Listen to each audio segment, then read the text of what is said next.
11-р бүлэг Шираз болсон юм. Кудуси Шираз ирэхэд Хажи Мирза Сеид Али түүний сайхан сэтгэлээр угтан авч хайр цагийн мэндийг асуув. Хажи Мирза Сеид Али хэвээр алхан хүн байсан тул Кудус түүнд бабын сургаалыг тайлбарлсан. Тэр даруй тэрээр бабын сургаалыг хүлээн авч энэ цагаас хойш амьдралаа түүний үйл хэргийн төлөө зориулсан билээ. Кудус сургаалыг ярьсан хоёр дахь хүн бол Ладын Санвартан Мулла Садик байлаа. Тэр хүн бабын бүшгэрт байхдаа бичсэн сургаалыг уншаад ихэд сэтгэл алдарч бабын хууль загварыг хэрэгжүүлэхээр тэр зарим зориулсан шалгуулсан байна. Сүсгтнүүдтэй хандсан бабын нэгэн өдөр дэмжин түүний дагалдагчид мөргөл дуудах лагын уламжил дуудлаганд Али Мухаммед бол Бурхны удмын шадар зарчин гэдгийг нэмж хэлэх ёстой байлаа. Бурхны удам гэдэг хиллэг Коран сударт байдаг өгөөд энэ нь тэдний хүсэн хүлээж Бурхны элчийг нэрлсэн гэж шийдвэр хөдөлгөнүүд ойлгодоо. Мулла Садик Ладын имамуудын ариун зан чанарыг магтан өргөмжилдгөөрөө одны дунд нэр тарсан алтартай номлогч хүн байв. Сүмхийдийн мөрөглийг удирдах явахдаа бабын айлын төрөөс өнөөх нэмэлт үгсийг Мулла Садик мөрөглийн дуудлаганд оруулж эхэлсэн. Гэтэл цугларсан олон шуугилдаж эхний игнэн зогсож байсан номтой хэсэг санаартнууд эсвэргүүцтэй илэрхийлэн энэ уран тэрслэгчийг зайлуулъя. Шашныг мань бузартууж буй энэ нэтгээдийг баривчна гэж хашгирлав. Тэдний ард дур зогсон хүмүүс ч бас нийлэн шаардаж Шираз хот тэрээр Мулла Садикийн энэ үйлдэлийн дунд үймэн самунд автсан байв. Фарс муж олон жилийн турш тогтворгүй үймэн самуунтай байдал байсан ба хүн ардан Тегераны засгийн газраас илгээсэн удирдлагынхаа эсрэг олон дахин бослог гаргадаг байлаа. Олон жилийн өмнө нөлөө бүхий хэсэг иргэд ард олонтой нэгдээд Фарс мужийн захирагчаар дөнгөж томилогдсон шаагийн хайртай дүүг нь хөөн залууж байсан түүхтэй.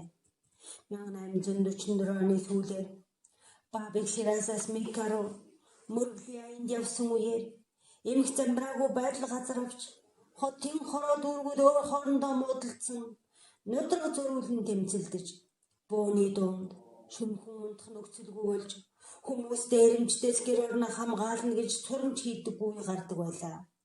Гэгэн цагаан өдөр төв гудамжинд хүмүүсийг нүцгэн болтон шахуу дээрэмдэн тонож эсэргүүцсэн хэнийг чөлөөлж хороодог байв. 1844 оны эцэст Фарс мужийн захирагчаар хатуу харгас Хусейн ханыг томдон илгээжээ. Тэр 1845 оны ихэнх үед Фарс морлон ирж эмх журмыг тогтоох гэж нийгмийн дэг журмыг алдагдуулсан хүмүүсийг тамлан зовоож цаазалж эхлэв. Түүнийг хотод ирээд удаагүй Мулла Садик сонин хачин мөргөлийн дуудлагаараа олны дургүйслийг хүргэсэн тухай яриа тархсан Хусейн хаан учрыг нь олох тушаал өгчээ. Жида хөрхөс онгоцон дээр бабын ачаар амьгалсан өнөөх хааснуутай шейхэр Ширазын лам санваатнуудын уур хилэн бабын эсрэг бадраг сахилыг бичиж амьдсан байжээ. Ингээд хотын лам санваатнууд нэгдээд бабын дагалдагчдыг хатуу шийдэхийг захирагчаас шаардсны дагуу Кудус Мулла Садик бас Мулла Али Акбар хэмээх нэг өөр хүсвэлтний хамт баривчлахыг Хусейн хан тушаажээ. Цагдаа нар тэдний гаглан баривчилж мужийн захирагчийн өмнө авчрахдаа Мулла Садикийн мөргөлийн үеэр уншиж байсан бабын сургаалын хуулбарыг Хусейн хаанд өгөв.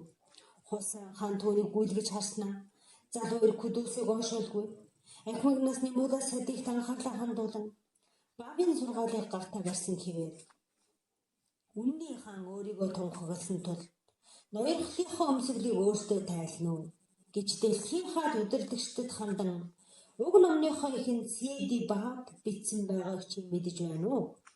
Хэрвээ үнэхээр ингэж бичсэн бол миний энд төлөөлөн сууж буй Кажара үгийн Мухаммед шахч бас хамаарах нэ дээ.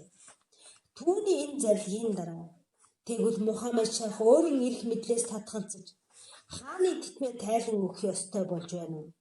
Би ч мөн л эрх мэдлээсээ татгалзаж хэрэгэн тушаал орхих ёстой болж байна уу гэж хэлэнтэй асуусанд Мулла Садик огтхон ч эргэлзэнгүй хариулсан.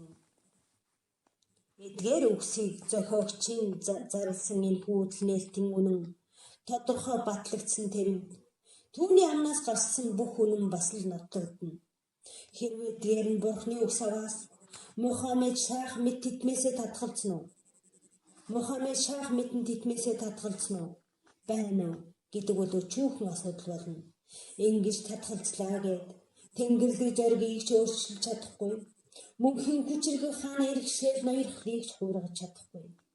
Хусан хаан Мула Садикийн нүгэнд ууран дүрлцэж түүний хувцсыг тайчиж 1000 удаа ташууртан шийдэхийг тушаав. Мөн Кудус Мула Садик нарын сахлыг шатан хамрыг нь цоож дөрлөөд дөрнөөс нь хөтлж хотоор дагуулж явахыг зарлиг болгов. Энэ нь тэрс үзэлтний шийтгэл ямар байдгийг Шираз хотын бүх хүмүүс сургамж бодог гэж захирагч хэлв. Мула Садик амар тайван байж эзэн тэнгэр минь Бурхан минь чухам хүү бидний дуудсан нэгний дуу хоолойг л сонслоо. Тэрээр бидний шүтлэгтэй уриалан дуудсан учраас бид түүнд итгэн дагсан юм.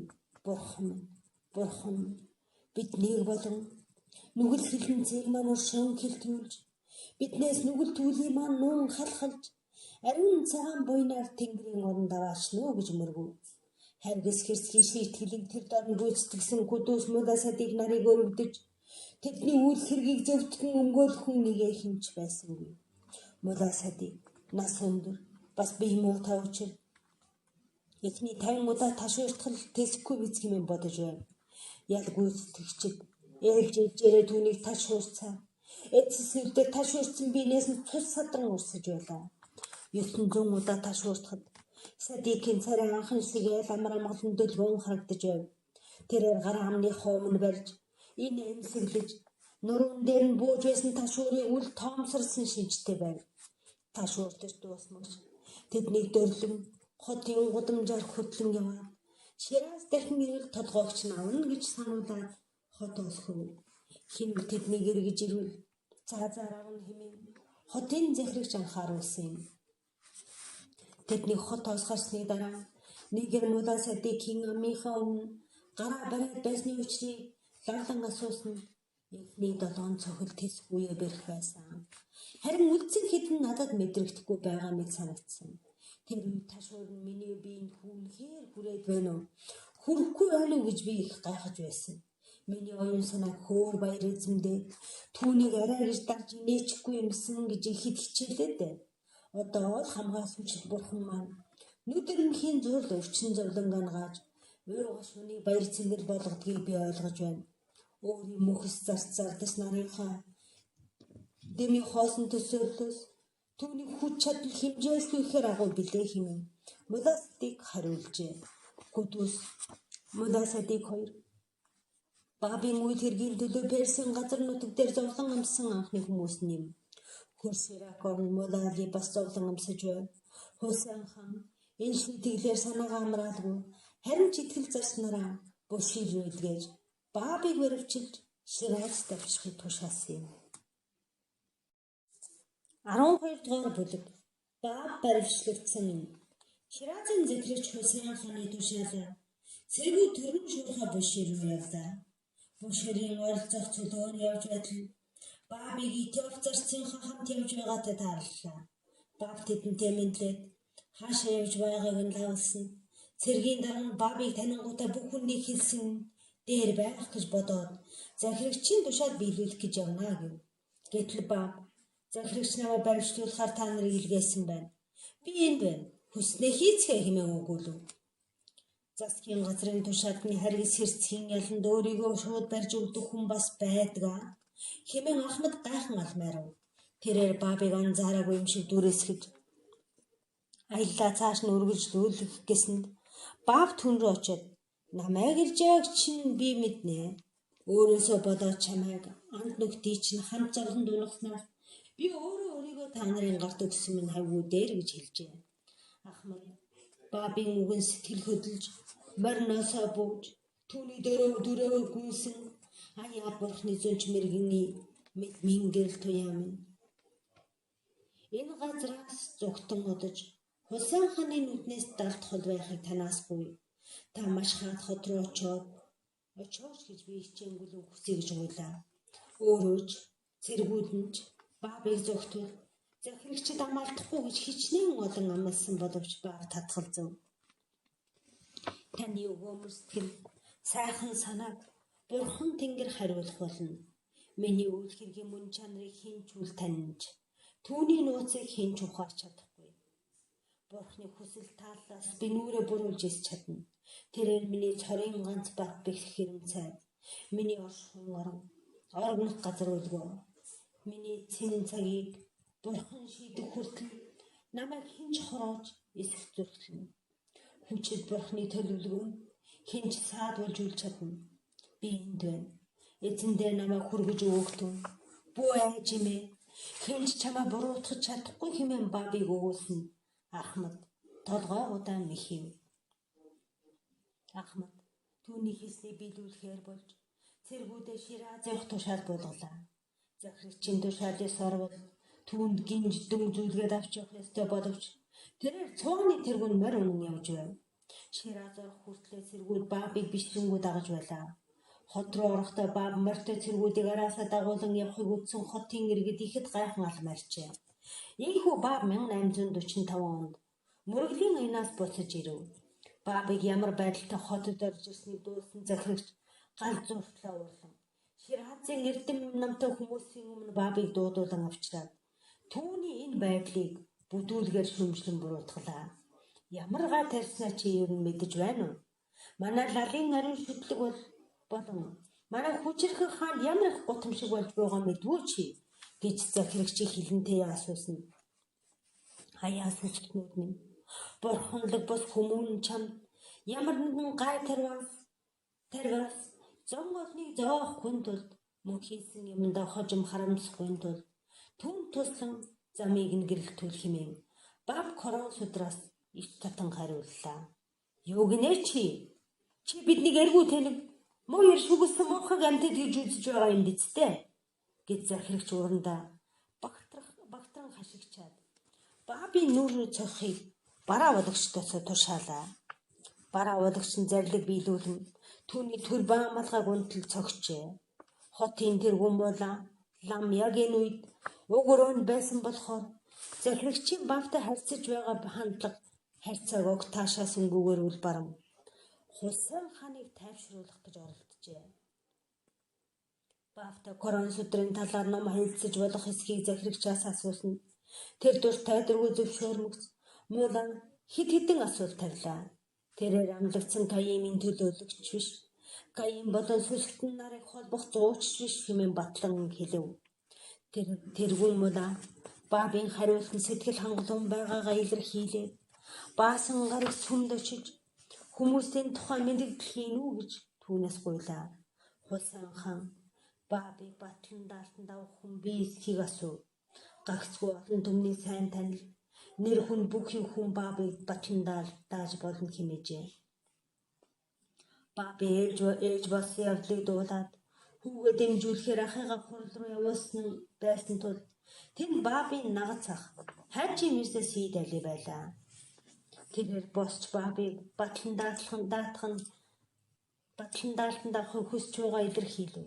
Хотын захирагч түүнийг батлан даалтанд гарахыг зөвшөөрсөн боловч харин нэг ч хүнтэй уулзаж болохгүй гэж хэлв.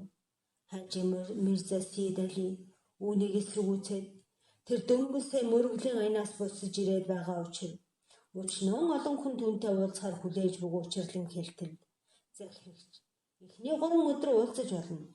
Харин түүнээс хойш ойрын төрөл саднаас өөр хинтэй ч уулзаж болохгүй гэж тушаалаа. Хажи Мирза Сийд Али баяр хөөртэйгээр баабыг гэрлүүгээ авч явлаа. Бааб гэртээ ормогц ээж их нэртэйгээ дотноор уулзалдав. Ирснээс нь хойш ихний 3 өдөр зөндөө олон хүн түүнтэй уулзаж үүнээс хойш бааб гэртээ нам тайван аж төрж байв. Тэр үед бааб зөвхөн ээж ихнэр нагц ах нартайгаа л уулзалдаж байлаа. Гэртээ гэр бүлийнхэнтэйгээ хамт амар тайван амьдарч байсан цаг үе бол энэ гэдгийг бааб мэдэрч байлаа. Тэрээр гэвч хоригдл байсан бөгөөд амьдралынхаа эцсийн 5 жилийн турш хоригдл байх хэвээр болно. Хоригдл хэвээр байх Дөрөвдүгээр хэсэг Шираз 1845 оны 7 дугаар сараас 1846 оны 9 дугаар сар 13 дугаар бүлэг Бааб Индр дээрээс үг хэлв.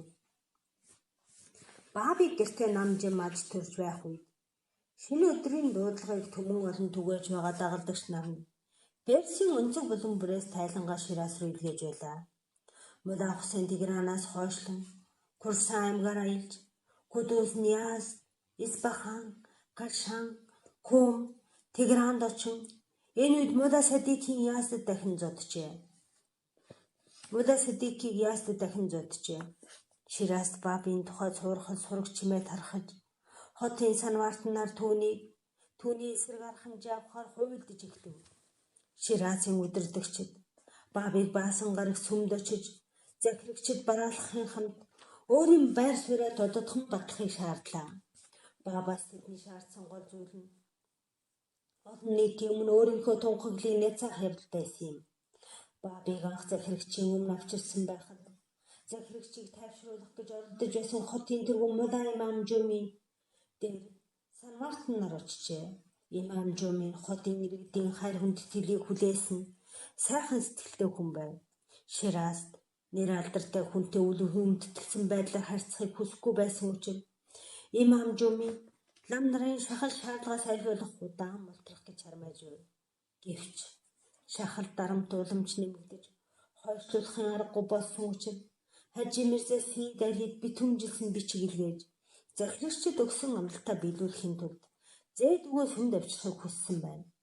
Имам Жумийн Хажи Мирза Сейд Алид итгэн өгүүлэхдээ Бурхны авралаар танай зээд үгийн хилэг хүүг төгшүүртэй байдлыг зөөлрүүлж та нарч бидэнд ч амар амгалан авчрах байх гэж би найдаж байна гэжээ. Баавч хүн хэдний өдөр сүмд очсон тодорхойгүй боловч маш олон хүн цугласан байсан гэж хэд хэдэн хүн нүдэрээ үзнээр дурсан байдаг. Өглөөнөөс авахуулаад сүм рүү цуг хүний хөл татарсан гүүгээр үл барам хашаа, дээвэр, танхим тэрч бүхэл мөргөл дуудлагын тавцсан хүртэл хөл тавих зайгүй боллоо. Хотын захирагч эрдэм номтой лам санваартнууд худал даачид болон нэр нөлөө бүхий хүмүүс эхний игнэнд Индрийн ойрсов. Нар жаргахаас 3 цагийн өмнө хашаанд шигэр ойрог элцэх нь Баабыг ирж рүү гэлтгэв. Цагдаагийн газрын дарга 10 явган цэрэгтэйгээ Баабтай хамт хашааны хаалгаар орж ирлээ. Бааб сүмд ормогцоо Индрийг чиглэн алхав. Тэрээр ногоон төрбө малгай өргөн нөмөрчээ. Түүний царайнд ариун хүч чадал тодрон гэрэлтэх нь цугласан олны эсрэг хүчийг дарах үед тэрээр захирагчулан сууж уйлам санваартнуудыг хандан намайг энэ дуудах болсны учир юу гэлээ хэмээн асуусанд энэ тавцсан дээр гарч өөрийн нүгэл түйл буруугаа хүлээ. Инхээс энэ үмээ намдна гэж тэд хариуллаа. Бааб юм хэлэлгүй Индрийн ихний 3 шатаар алхав. Баабын буруугаа хүлээхийг сонсох гэж тэсэн ядан хүлээж байсан нэг санваартан Индрийн дээр гарч зогс. Тэгвэл бүх хүн чамайг сонсож харах болно гэж хэлсэнд Бааб Индрийн дээр гарч суулаа. Яг энэ үед сүм нам гүм ямар ч хүн байхгүй мэд анир чимээгүй болж цугласан олон Баабын яриаг сонсохоор чих тавив. Тэрээр туйлын тодорхой яруу уран төгс хэлээд ич хэдний мэд гайхамшигт хүчээ тэнгэрлэгээр нэгдлийн тухай араб хэл дээр айлтгав. 30-аад минутын турш дээд доод ялгалгүй эрдэмгүй бүх хүмүүс нам гүм давтан ал майран сонсож сув. Гэтэл Баабыг Индр дээр гарахыг санаачилсан шейх захирагч уур хилэнтэй хараад та энэ Сейдийг олны өмнө бурууг нь хүлээлгэх гэж авчирв. Эсвэл үйл хэргийг нь батлуулахаар авчирсан юм уу? Энэ мэд яриад байх юм бол энд байгаа хүмүүсийн бүгдийг нь өөрийн талдаа оруулах нь байна шүү. Юу гэж хэлэх ёстойг нь хэлж өгвөл таарна. Хүний толгой эргүүлсэн юм үлгэр яриад байгаа юм бэ гэж хэллээ. Энэ үед захирагч Баабд хандан хөөе Сейд бидний хэлгээсний хэл чи юу гэд янз янзын дэми юм яриад байгаа юм бэ гэсэнд Бааб төр зур дуугаа хороосны олонд хандан аяа хүмүүс минь миний өвөг эцэг Бурхны ээлж 1260 жилийн өмнө юу гэж айлцсныг л би энд хэлж байгаа болохоос биш Түүний айлтайг би хэлээгүй. Хэмээгээр лалын шашны нэгэн уламжлалаас гэж татан Мухаммедийн хуульчилсан зүйлс нь сэхэрэлтийн өдөр хүртэл хүчин төгөлдөр байж түүний хоригдсан зүйлс нь сэхэрэлтийн өдөр хүртэл хориглогдсон хэвээр байна. Каим тодрон босон тэр өдөр сэхэрэлтийн өдөр болно гэв. Тийхүү хэлээд баба эндрээс буугаад хэдхэн минутын өмнө захирагчийг төрхирж байсан шейх тулан өчөв. Уурлаж хэлгэнсэн өнөөхлөм таягаараа бабыг цогсон боловч хотын нэгэн залуу юу болох гэж байгааг харангуйтаа бабын өмнөр орж мөрөн дээрээ цохиулсан юм. Бабт нийтийн мөргөлд оролцохоор нийлэх гэсэн боловч сүм дүүрэн сүсгтэн олон түн рүү дайрч довтлон цохиж гэмтээч хий хэмээн айж болгоомжилсан имам Жуми түүнийг гэртээ түргэн харахыг хүсээд танайхан чамайг эрхийг сэтгэл түшин хүлээж байгаа. Чамд муу юм тохиолдохыг гэж тэдний сэтгэл зовж байгаа. Гэртээ хараа тэндээ мөрөглөө үлдэгтэн.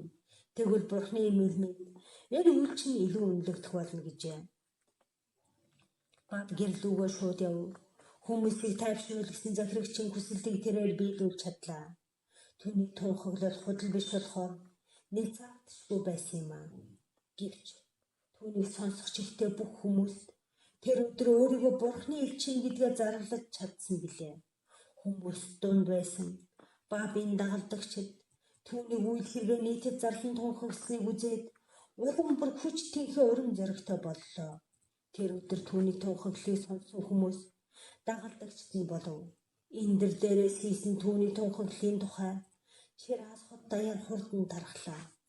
Бабын сүндэрхийг шаардаж байсан лам санваартнууд огт үржил төсөөлж байсан боловч баб бүхнийг эсрэгээр эргүүлсэнд тэд уурандаа шатаж хилэнгийн манд автжээ. Тэд дахин уулзангуутал бабд алах ял оноо. Тэд имам Жуми хуралдаан үрсэн хэдиж тэдний юу сэдвийг гадарсан тэр татгалцлаа. Удалгүй бабыг алах ялын цаазанд тамга дарууж батлуулахаар авчирсан имам Жуми уншаад урж хаяад та нар чи солиороо юу? Би үүн дээр хизээж харин өсгөө зурхгүй. Силийн эрхэм дээд үүсэл гарал. Үнэн шудраг занд би огтхон чиргэлцэхгүй итгэж байна. Энэ залуу исламын бүхий л ариун хүмүүнлэг зан чанар, оюун ухааныг бүрэн эзэмссэн юм. Хоосон мунхаг зүйлээ аваад эндээс яв гэж уцаарлан хэлв. Сүмд мэдэгдэл хийсний дараа баба гэрийнхэнтэйгээ инх амар амьдарч байв.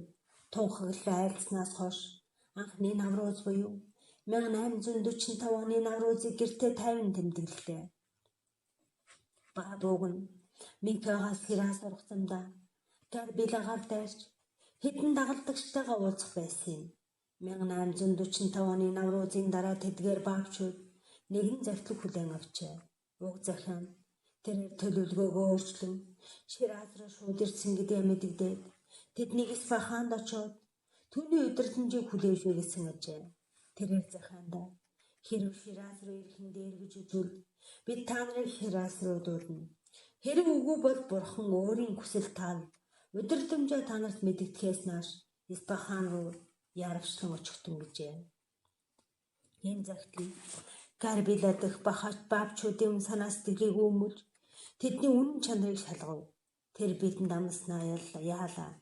Өөрийн амлалтаасаа буцснаа. Бурхны хүсэл таал гэж хэлэх гээд байгаа юм уу гэж зарим сэтгэл дундуур сүсгтнүүд шивнэж байв. Гэвч Карбилагийн ихэнх сүсгтнүүд баабын заврыг даган түүний үйл хэрэгт өөрсдийн хүч зүтгэлэн улам их зориулахаар Исфахан хот руу хөөр баяртайгаар одон Кангавар хотод очоод баабын удирдамжийн дагуу дүү Зэ-2-ын хамт Карбила хот руу явж байсан Мулла Хусейнтэй таарлажээ. Мулла Хусейн баабыг гэрийн хороонд байгааг сонсоод бусад сүсгтнүүдтэй хамт Исфахан руу явахаар шийдэв. Баабын ойр очно гэж бодхоос баяр зэмлэр бэлхаж найз нөхдийнхөө сэтгэл зүрхийг баясган урмыг нь сэргээж байлаа. Анд нөхд нь түүний сэтгэл зүрх оюун ухааны гайхамшиг чанарыг бахархан түүний үлгэр дуурайд тэдний сэтгэл ихэд нөлөөлсөн байв. Исфаханд ойрхон ирээд хүмүүсийн анхаарлыг татахгүй тул хот руу цөөнөөр орох Мулла Хусейн нөхдөд зөвлөснийг тэд ёсоор биелүүллээ. Исфаханд ирснээс хэд хоногийн хойно Баабын тухай сурагд урджээ. Баабыг хинтээж уулзуулахгүй байгааг тэд сонсоод Шираз хот руу очиж аюулгүйтэйг ойлголоо. Харин Мулах Хусын үүнийгээс тоомсордог. Шираз руу явах төлөвлөгөөгөө огтхон ч өөрчилсөнгүй.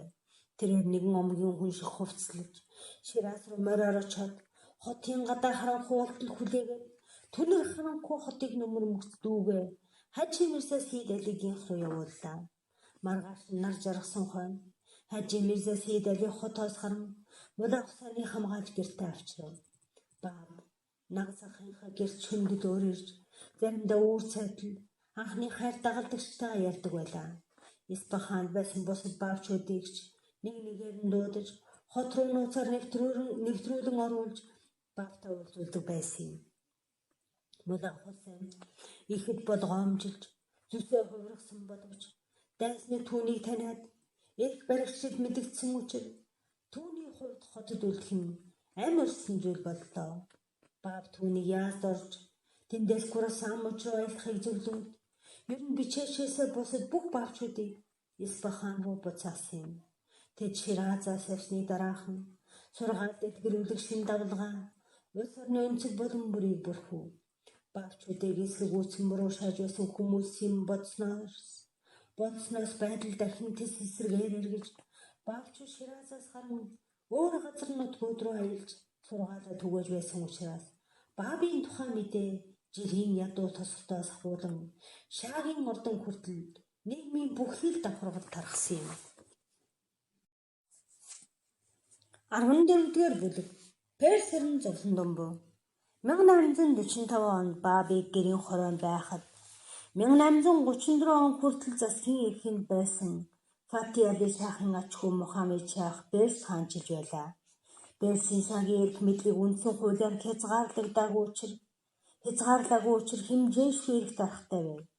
Энэ үед Перс албан ёсоор шашны дэглэмтэй төр байсан авч лагын шашны цэвэр ариун хүч чадал нөлөөдөд нийгэмд огт мэдэгдэхээ болсон байлаа. Хааны ордонд Шаагийн зөвлөгч шадар хүмүүс байсан хэдий ч Шааг тэдний өгсөн мэдээлэл тэр бүр итгэдэггүй байсан юм. Энэ орны удирдлага нь дээрээсээ доош хүртэл авилгалд автаж хүмүүр баруун солгойгүй хээлхай хууль өгүүлцэж авалцдаг болсон байв. Шудрах шүүх хууль гэж байдаггүй.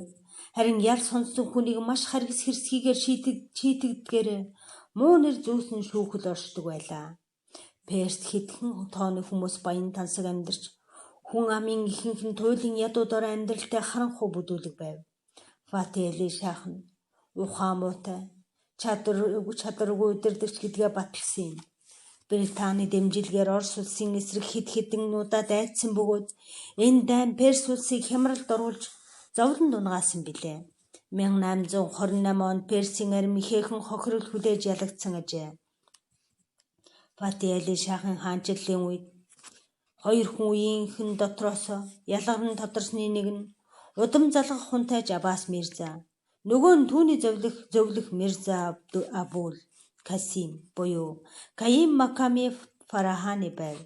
Энэ хоёр хүн улс орныхоо байдлыг сайжруулан улсаа хөгжүүлэх гэж хичээж байсан бөгөөд хунтайж Орос улстай хийсэн дайныг эсэргүүцэж Персийн армийг Европын жишгээр өөрчлөн байгуулах гэж хармааж байсан байна. Персийн армийн хүчин түргэн шуурхай хөдөлгөөнтэй хөдөөгийн омгийн морьтон цэргүүдээс бүрдэх доршиж байсан учраас Перс цэргүүдийг Европ маягаар өөрчлөх гэсэн хунтайжийн хүчин зүтгэл талаар өнгөрч харин ч дайны талбарт армийн хүчиг уламжлалд оройтуулжээ. Хунтайж түүнчлэн дайн байлдаанд ямар ч авьяас чадваргүй гэдгээ харуулж өөрийн хувийн ашиг хонжоог харан маргаантай хэдэн газар нутгийг Оросд өгчээ. Дайнд ялагдлаг хүлээж эцгийнхээ ордон дэх хэрүүл тэмцэл хувилдаан явуулга зэрэгт оролцож энэ бүхний дарамтыг дийлхэ болоод 1833 он 45 настайдаа сэтгэл гонсгор насангууд болсон юм. Хэдийгээр тэр алдаа дутагдлыхтэй байсан боловч цэл залуу насндаа нас барсан түүний үхэл Перс тасартам гарч хохирол байв. Жилийн дараа түүний эцэг Фати Али Шах 53 хүү 46 өгтөө орхин насангууд болжээ.